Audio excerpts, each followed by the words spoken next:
Welcome to news watch. ముందుగా headlines చూద్దాం. నచికేతన్ తపోవన్ పాఠశాలలో సంక్రాంతి సంబరాల ముగ్గుల ముచ్చట్లు.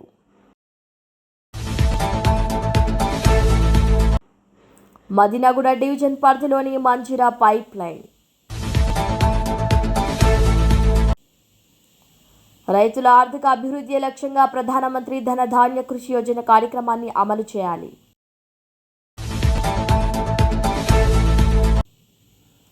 వికారాబాద్ జిల్లాలో నూతనంగా గెలిచిన బీసీ సర్పంచ్లకు సన్మానం చేసిన బేరి రామచంద్ర యాదవ్. టెర్రస్ పైకి తీసుకెళ్లి కోరికలు తీర్చుకున్నాడు, చేదు ఘటనను పంచుకున్న నటి. సీఎంఆర్ఎఫ్ చెక్కుల పంపిణీ చేసిన గ్రంథాలయ చైర్మన్ గోవర్ధన్ సాగర్. మంత్రి జూపల్లి వల్లే కొల్లాపూర్ నియోజకవర్గ అభివృద్ధి.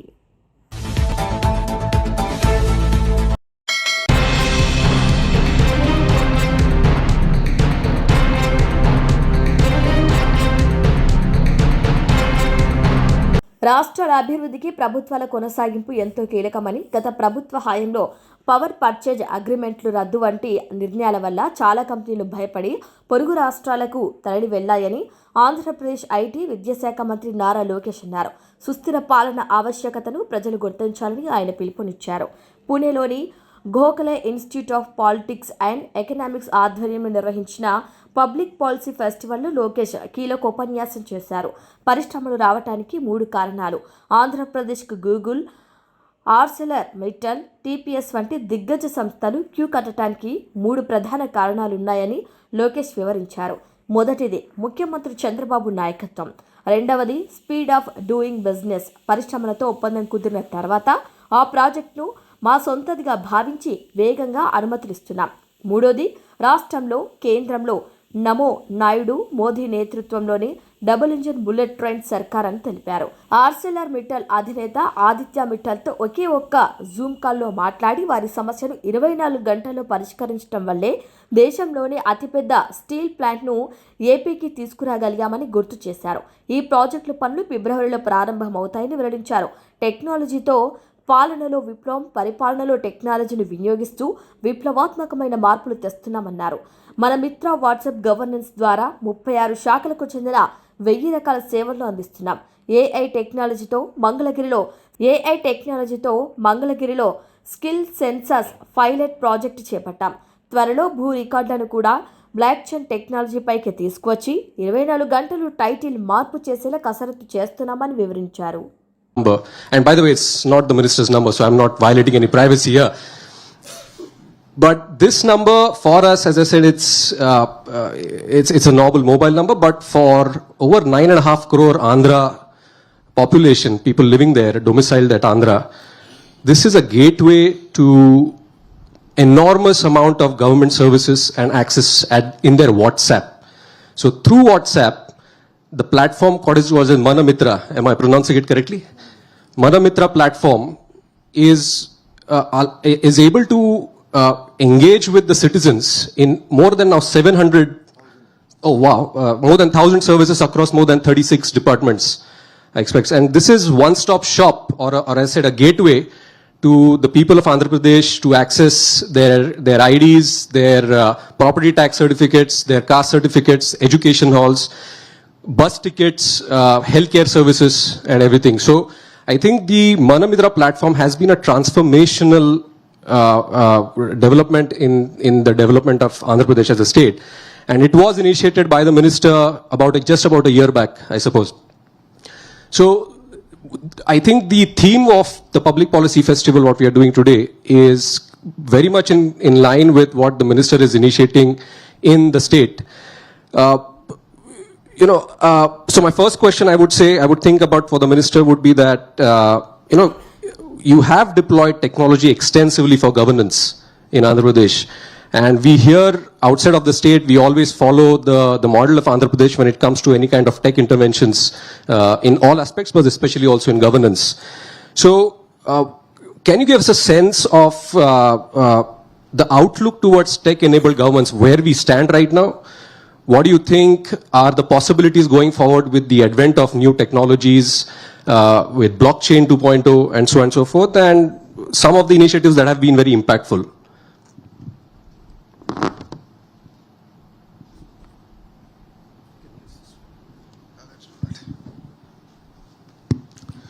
Thank you very much. Thank you for having me here. You pretty much answered the first question with explaining about Manumitra, so I'll not go back to it. But in Andhra Pradesh, we use technology as an enabler to sort of take not only policies to the citizen, but actually look at how we can serve them better. While other states have different maturity levels, Andhra, I believe, is a bit ahead on the curve. If you look at a few examples, I mean, we can go about it all day, but I would like to give a few specific examples of what we are trying to do in Andhra Pradesh. If anyone has followed Mr. Naidu's, our Chief Minister's speech pre-2024 election, he's been talking about skill census. While entire country has been talking about caste census, he's been talking about skill census. And then after we were elected, he gave the task to me. And like a typical politician, I went about saying, let's do this traditional way of doing a census. I did it in my constituency, Mangalgiri, and rest assured we fell flat. We can't really assess skills across close to about 400 odd traits and the amount of depth that it requires. Then came the entire discussion of how can we use conversational AI as the base to do what I call a skill assessment. Census is a very far-fledged word, at least skill assessment, the level at which they are. So think about it like any job portal on steroids, where it's not only about supply and demand aggregation, but we are now using conversational AI to assess the skill level of a carpenter, of a AC mechanic or a lift mechanic. This is the power of technology. We just launched it. We are just about completing our pilot. Before India hosts the AI conference, I think in March, we expect at least about 500,000 youngsters to actually be assessed. Two, we are using the same portal to do mock interviews, where we can enable our children who just finished their collegiate education to actually sort of get these mock interviews, tests, and how can they be confident when they go for an interview, because this is probably one of the very first interviews that they're doing in their life. So this is one example of how we are able to use AI and technology far better and really solving true problems. And that's something that we've sort of set ourselves apart. In terms of land records is something that plagues India. It's a huge challenge for us. Quality of a land records. Andhra is no different. Governments are to be blamed. We come out with reforms which we think will transform it, and we end up actually hurting it more than we've sort of changed. That's where we believe now technology like blockchain can help us. So we are in the process now to bring all land records onto blockchain, where there is traceability, because historically technology has been used to change titles overnight for a period of 24 hours and then revert it. So these are things that we've also struggled with as a state, and that's where blockchain is being used. Government services being delivered. Yes, 1,000 services are on a single WhatsApp number, and I believe that's just the beginning.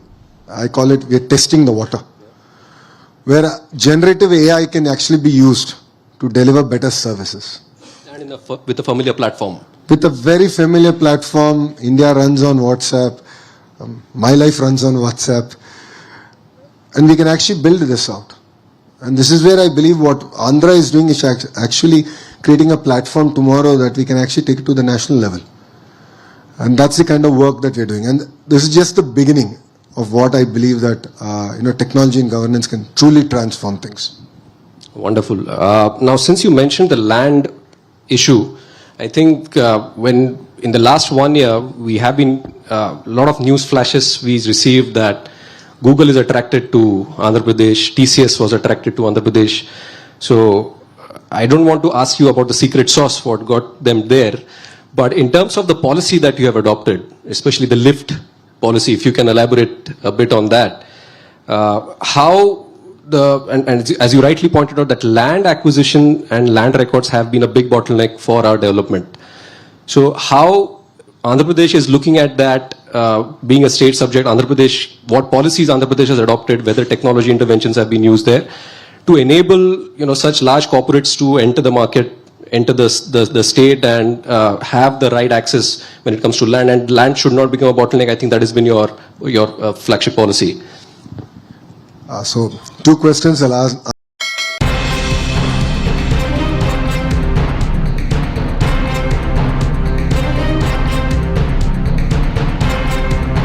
Pileru మండలాన్ని ఆకస్మిక సందర్శన చేసిన PMDD-KY nodal అధికారి Balamurugan IAS, జిల్లా collector Nishant Kumar. ఇక రైతుల ఆర్థిక అభివృద్ధియే లక్ష్యంగా ప్రధానమంత్రి ధనధాన్య కృషి యోజన కార్యక్రమాన్ని అమలు చేయాలని PMDD-KY నోడల్ అధికారి బాలమురుగన్ ఐఏఎస్ పేర్కొన్నారు. శుక్రవారం ఉదయం అన్నమయ్య జిల్లా కలెక్టర్ నిశాంత్ కుమార్ ప్రధానమంత్రి ధనధాన్య కృషి యోజన కార్యక్రమానికి అన్నమయ్య జిల్లా నోడల్ అధికారిగా కేంద్ర ప్రభుత్వం చే నియమించబడ్డ బాలమురుగన్ ఐఏఎస్తో కలిసి పీలేరు మండలాన్ని సందర్శించారు. ఈ సందర్భంగా పీలేరు మండలం గూడరేవుపల్లి గ్రామానికి చెందిన కొంతమంది రైతులు FPOలతో జిల్లా కలెక్టర్ నోడల్ అధికారికి పలు విషయాలు చర్చించారు. ఈ సందర్భంగా జిల్లా కలెక్టర్ నిశాంత్ కుమార్ నోడల్ అధికారి బాలమురుగన్కు అన్నమయ్య జిల్లాలో అమలవుతున్న ప్రధానమంత్రి ధనధాన్య కృషి యోజనపై పలు అంశాలను వివరించారు. జిల్లాలో మామిడికాయలకు కవర్లను సబ్సిడీతో రైతులకు అందించి వాటిని మామిడి పంటకు ఏర్పాటు చేయించడం ద్వారా పంట ఉత్పత్తి, పంట నాణ్యత ఏ విధంగా పెరిగిందో వివరించారు. అనంతరం ఈశ్వరయ్య అనే రైతు తన వ్యవసాయ భూమిలో పండిస్తున్న మామిడి, మిరప మరియు వేరుశనగ పంటలను నోడల్ అధికారికి జిల్లా కలెక్టర్కు చూపించి తాను ఏ విధంగా మల్టీ క్రాపింగ్ చేస్తున్నాడో వివరించారు. పంటల యొక్క సాగు, ఖర్చు, ఆదాయం గురించి నోడల్ అధికారికి జిల్లా కలెక్టర్కు వివరించారు. అనంతరం మరో రైతు కృష్ణయ్య సాగు చేసిన, అందులో అంతర్ పంటగా సాగు చేసిన డేట్ ఫామ్ తోటను పరిశీలించారు. పంట సాగు ఆదాయం గురించి అడిగి తెలుసుకున్నారు. ఈ సందర్భంగా అక్కడి రైతులతో SPOలతో ఏర్పాటు చేసిన సమావేశంలో వారికి ఏమైనా సమస్యలు ఉన్నాయని అడగ్గా పీలేరులో తమకు మార్కెట్ యార్డ్ను ఏర్పాటు చేయాల్సిందిగా రైతులు కోరారు. ప్రస్తుతం గుర్రంకొండ లేదా మదనపల్లి మార్కెట్ యార్డులకు పోవాలంటే దూర భారం అవుతుందని, పీలేరులో మార్కెట్ యార్డ్ ఉంటే తమకు అనుకూలంగా ఉంటుందని రైతులు వివరించారు. మామిడి పంటకు సూక్ష్మ పోషకాలు అందించగలిగితే పంట బాగా వస్తుందని కూడా వారు కోరారు. రైతులు PMDD-KY పథకం కింద మామిడి పంటకి ఫ్రూట్ కవర్లు కావాలని, ఫార్మర్ ప్రొడ్యూసర్ ఆర్గనైజేషన్లకి 75% రాయితీ కలెక్షన్ సెంటర్స్ ఏర్పాటు చేయించుకునేందుకు అవకాశం కల్పించాలని కోరగా నోడల్ అధికారి, జిల్లా కలెక్టర్ వాటికి సానుకూలంగా స్పందించారు.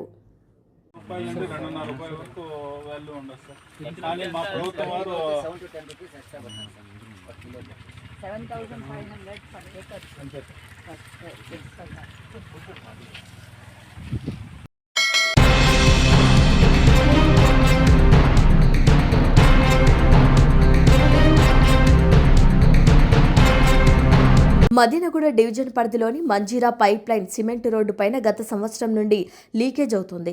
ఈ లీకేజ్కి బంద్ చేయాలని వాటర్ వర్క్స్ అధికారులకు ఫిర్యాదు చేసిన మిద్దెల మల్లారెడ్డి. ఫిర్యాదుకు స్పందించిన అధికారులకు వెంటనే ఒకే ఒక్క రోజులో వచ్చి లీకేజీని ఆపేయడం జరిగింది. వారికి ఎంతో కృతజ్ఞతలు తెలిపారు మిద్దెల మల్లారెడ్డి. బీఆర్ఎస్ పార్టీ షెల్లింగంపల్లి నియోజకవర్గం ఉపాధ్యక్షులు తదితరులు పాల్గొన్నారు.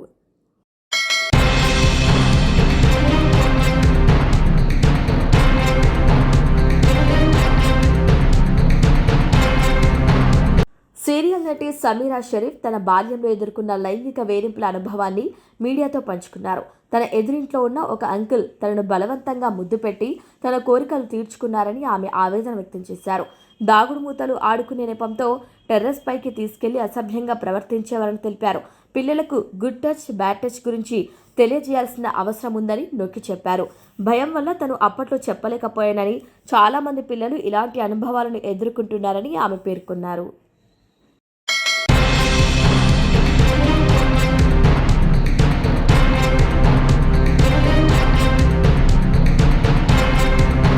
పానగల్ మండలానికి చెందిన వివిధ ప్రమాదాల్లో గాయపడిన, అనారోగ్యంతో చికిత్స పొందుతున్న నిరుపేదలకు ప్రభుత్వం CMRF విడుదల చేసింది. మండలంలో వివిధ గ్రామాలకు 70 మందికి చెందిన లబ్ధిదారులకు శుక్రవారం CMRF చెక్కులను పంపిణీ చేసిన మండల కాంగ్రెస్ పార్టీ నాయకులు, గ్రంథాలయ చైర్మన్ గోవర్ధన్ సాగర్, మండల పార్టీ అధ్యక్షుడు మధుసూదన్ రెడ్డి, మాజీ ZPTC కేతేపల్లి రవి, మాజీ MPP వెంకటేష్ నాయుడు అందజేశారు. అనంతరం వారు మాట్లాడుతూ నిరుపేదలను ఆదుకునేందుకు రాష్ట్ర ప్రభుత్వం ఉందన్నారు. కార్యక్రమంలో నాయకులు రాము యాదవ్, మాజీ ఎంపీటీసీ హైమావతి బ్రహ్మయ్య, గోపాలరావు, జయరాములు సాగర్, వాల్మీకి నాయుడు, మాజీ single window director Usman, Ilyas, మండల యూత్ అధ్యక్షుడు గిరిబాబు, వివిధ గ్రామాలకు చెందిన సర్పంచ్లు, తాజా మాజీ ప్రజాప్రతినిధులు, కాంగ్రెస్ పార్టీ నాయకులు, జూపల్లి యువసేన నాయకులు తదితరులు పాల్గొన్నారు.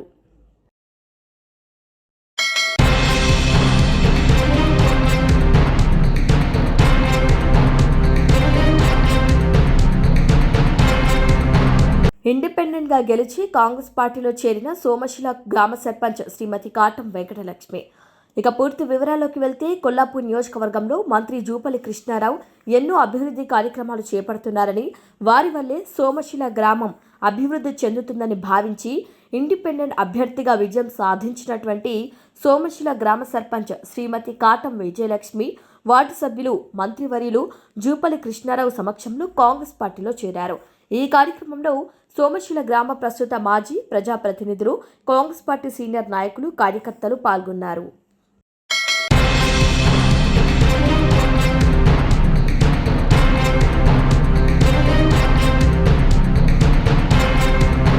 మాదాపూర్లోని నచికేతన్ తపోవన్ పాఠశాలలో శుక్రవారం ముందస్తు సంక్రాంతి సంబరాలు అంబరాన్నంటాయి. విద్యార్థులందరూ సాంప్రదాయ దుస్తుల్లో ముస్తాబై వేడుకల్లో ఉత్సాహంగా పాల్గొన్నారు. ఈ సందర్భంగా ఏర్పాటు చేసిన ముగ్గుల పోటీలో విద్యార్థినిలు రంగురంగుల ముగ్గులు వేసి గొబ్బెమ్మలతో తీర్చిదిద్ది తమ ప్రతిభను చాటుకున్నారు. ఉపాధ్యాయులు సంక్రాంతి పండుగ విశిష్టతను, రైతు ప్రాముఖ్యతను వివరించారు. చిన్నారుల సాంస్కృతిక ప్రదర్శనలు, కోలాట నృత్యాలు ప్రత్యేక ఆకర్షణగా నిలిచాయి. పండుగ నేపథ్యానికి తగ్గట్టుగా పాఠశాల అంతటా మామిడి తోరణాలు, పూలతో అలంకరించారు.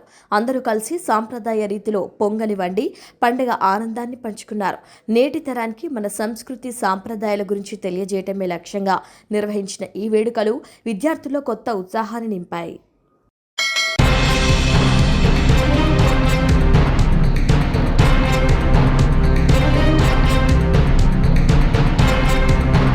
వికారాబాద్ జిల్లా పరిగి పూడూరు మండలంలోని కేరవెల్లి నూతన గ్రామ పంచాయతీ సర్పంచ్గా కాటం రామచంద్రయ్య యాదవ్ ఎన్నికైన సందర్భంగా తెలంగాణ రాష్ట్ర బీసీ ఐక్యవేదిక బేరి రామచంద్ర యాదవ్ మాట్లాడుతూ బీసీలు ఎక్కువ శాతం గెలవటం చాలా సంతోషకరం.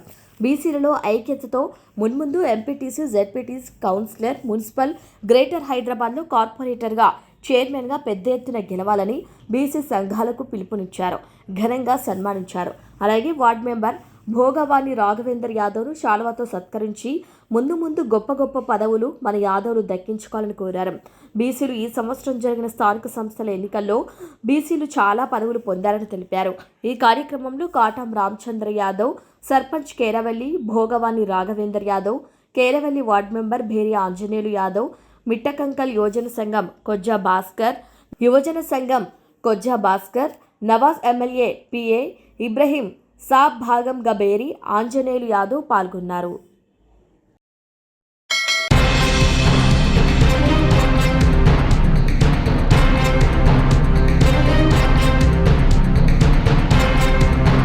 బులెటిన్ ముగించే ముందు హెడ్లైన్స్ మరొకసారి.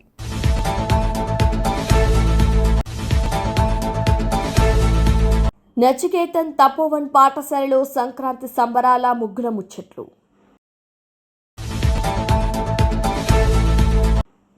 మదినగూడ డివిజన్ పరిధిలోని మంజిరా పైప్ లైన్. రైతుల ఆర్థిక అభివృద్ధి లక్ష్యంగా ప్రధానమంత్రి ధన ధాన్య కృషి యోజన కార్యక్రమాన్ని అమలు చేయాలి.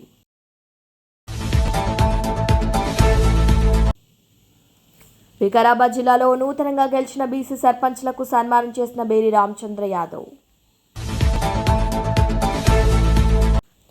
టెర్రస్ పైకి తీసుకెళ్లి కోరికలు తీర్చుకున్నాడు, చేదు ఘటనను పంచుకున్న నటి. సీఎంఆర్ఎఫ్ చెక్కుల పంపిణీ చేసిన గ్రంథాలయ చైర్మన్ గోవర్ధన్ సాగర్. మంత్రి జూపల్లి వల్లే కొల్లాపూర్ నియోజకవర్గ అభివృద్ధి.